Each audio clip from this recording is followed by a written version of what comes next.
Yeah. Okay, hi everyone. I'm Michael van Horenbeeck or Van Hybrid, and I'm joined today by Sigi. Great to see you again, Sigi. We're here at the Thrive conference in Slovenia, a really interesting conference, and it's my first time, but you've been here before, Sigi. So what do you think of the conference this year?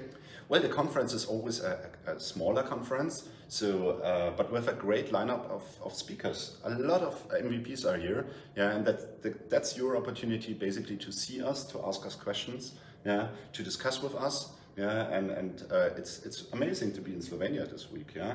Oh, yeah, and I always appreciate it, especially comparing it to Ignite, where we've been a couple of weeks ago, sure. Yeah, which is a huge conference. I prefer the smaller ones. What do you think? Oh, I agree. I mean, I love the fact that it's kind of condensed, that you can have that personal interaction much more than at Ignite. I mean, it's a very different way of interacting. I love the fact that you can get, these one-on-one questions. Absolutely. Kind of like we had during Ask the Experts, right? Very small group. We've had Scott Schnoll, Martina, you, myself, a few other people in the panel, and really interactive discussions. And one of the questions that came up was, password spree attacks. How do you protect an on-premises environment based on ADFS, for instance, against password spree attacks? Now, before we dive into how to do that, is that something that you see with your customers as well? Yes, absolutely. Most of my customers have ADFS, yeah, and they run into that problem in the past, so that everybody is trying to get a solution, but that's kind of hard, yeah. So what do you recommend to your customers, Michael? Well, there is no single thing you can do to protect your on-premises environment against password spree attacks or just attacks in general, right? Taking in-house ADFS means taking on some responsibilities. Absolutely. And we know that Microsoft has been calling out a little bit, well, shouldn't you leave ADFS behind in favor of PTA or other solutions? But truth is that a lot of organizations use ADFS, and looking at what you can do to prevent these password attacks or password spree attacks is, first of all, enable MFA, right? It's a given that if you enable MFA, that even if they have a password that has been breached from elsewhere, they wouldn't be able to do much without doing the MFA. Now, and the user would know it, yeah, immediately if somebody would try to break it in. Oh, I agree. However, right, have you been affected by the MFA issues in the past few weeks? Oh, yeah. I was affected because in my tenant everybody is enabled for MFA. So yeah, of course, on that Monday it affected my work. Yeah, and not that much, but a bit. Yeah, and that's of course a little bit.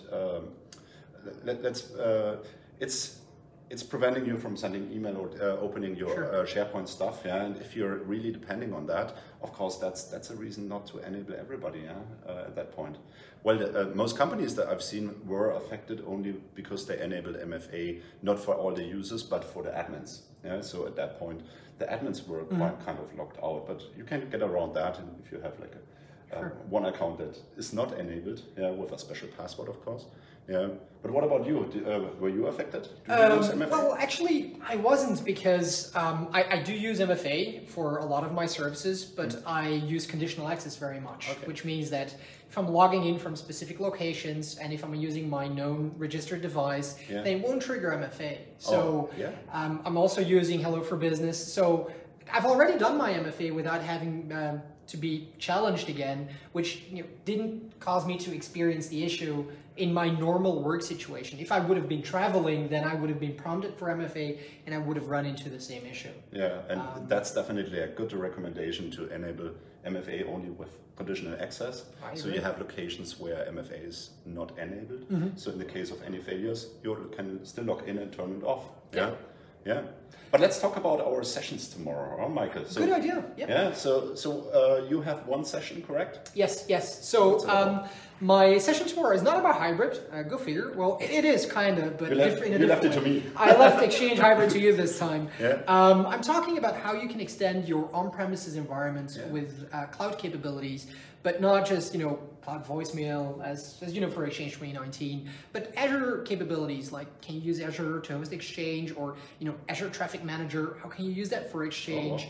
Azure Active Directory, what can it bring? Hybrid modern authentication is a really big one because it can, easily allow, or it allows you to easily enable multi-factor authentication in Exchange on premises, and then helps with problems like password spree attacks and so forth and so on.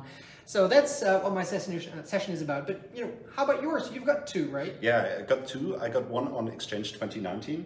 So I provided like an introduction to Exchange 2019, to all the features, yeah, what you need to consider in order to migrate to Exchange 2019, yeah, and obviously the big topic of removing unified messaging from Exchange 2019. Oh yeah. And how you handle this in your implementation when you really plan to go to Exchange 2019. And the second one is on hybrid and Exchange Online. Yeah, so I talk about the latest and greatest on Exchange hybrid configuration wizard. I talk about the latest what's happening in Exchange Online, yeah, and of course about the hybrid agent. Yeah. Ah, really interesting. Yeah. Yep. Yeah. So that's what I will present. Yeah. Oh, cool. Well, these are definitely topics that you want to hear about. So if you're here, come check out some of these sessions. Scott Schnoll is having another session tomorrow. He just finished up his last one today. So as Sigi said, really a lot of interesting sessions. If you're here, come and visit us, come talk to us. If you're not here, remember Thrive Conference. It's a really small but very nice conference, worth attending. We'll follow up on some of the technical topics that we discussed in blog posts and videos in the next few weeks. But thanks for listening to us, and see you later. Thanks.